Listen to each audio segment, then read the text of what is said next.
Hi friends, good morning అందరికీ. అందరూ ఎలా ఉన్నారు? మేమైతే బాగున్నాం ఫ్రెండ్స్. ఈరోజు రాగి జావ అయితే తయారు చేసుకుందాం.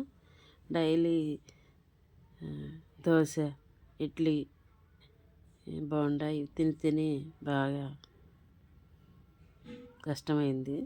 దానికోసం అని చెప్పి ఈరోజు రాగి జావ అయితే ప్రిపేర్ చేసుకుందాం. ఫస్ట్ రాగి పిండి అయితే కొన్ని వాటర్లో బాగా కలుపుకోవాలి. కలిపి పక్కన పెట్టుకోవాలి. తర్వాత గ్యాస్ మీద ఇంకొక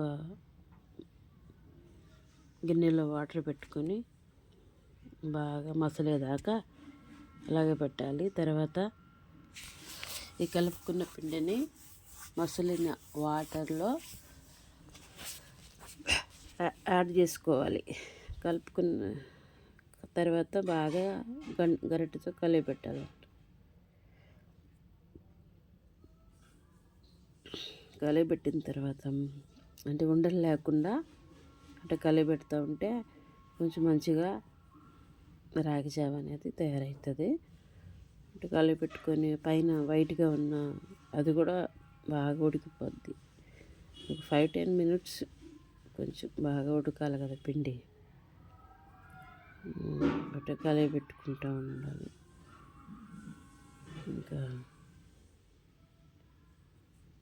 ఉదయాన్నే రాగి జావ తాగితే హెల్త్కి మంచిది. ఒక గ్లాస్ తాగితే మంచిదని చెప్పేసి ఉదయాన్నే తయారు చేస్తున్నానండి. అటు బాగా కలిపి పెట్టుకున్న తర్వాత చిక్కపడాలి. చిక్కపడితే తాగడానికి మంచిగా ఉంటుంది. పల్చంగా ఉంటే ఏమవుతుంది, చిక్కబడితే బాగా పిండి ఉడికిపోద్ది అన్నమాట వాటర్లో.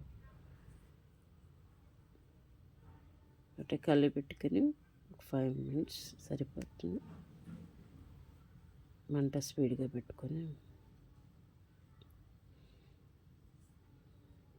తర్వాత మధ్య మధ్యలో కలిపెడుతూ ఉండాలి. మధ్య మధ్యలో కలిపెడుతూ ఉంటే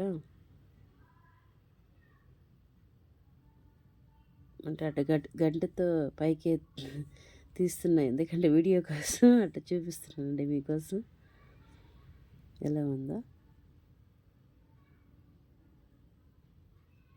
కంటిన్యూస్గా కలిపెడుతూనే ఉన్నా.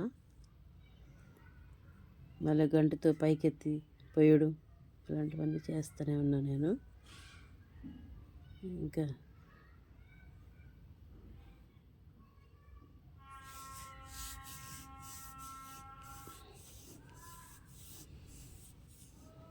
అంటే కలిపెడుతూ ఉన్నా. మధ్య మధ్యలో కూడా చూడండి. అంటే పైన ఇందాక వైట్ లేయర్ అని ఉంది కదా, అది కూడా పోయింది చూడండి ఫ్రెండ్స్. వైట్ లేయర్ పోయింది. నార్మల్గా అంటే ఉడికిపోయిందని అర్థం. ఇంకా సిమ్లో పెట్టాను. అప్పటికి సిమ్లో పెట్టి ఇంకా ఉడుకుతూనే ఉంది. ఇంకా 1 minute ఇంకా దించేస్తా. వైట్ లేయర్ ఎంత పోయింది.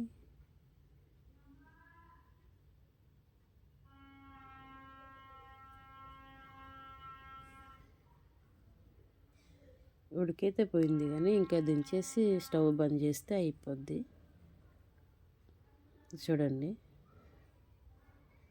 రాగి జావ అయితే రెడీ అయింది. బాగా మసులుతుంది చూడండి ఫ్రెండ్స్. రాగి జావ ఇది. Thank you friends.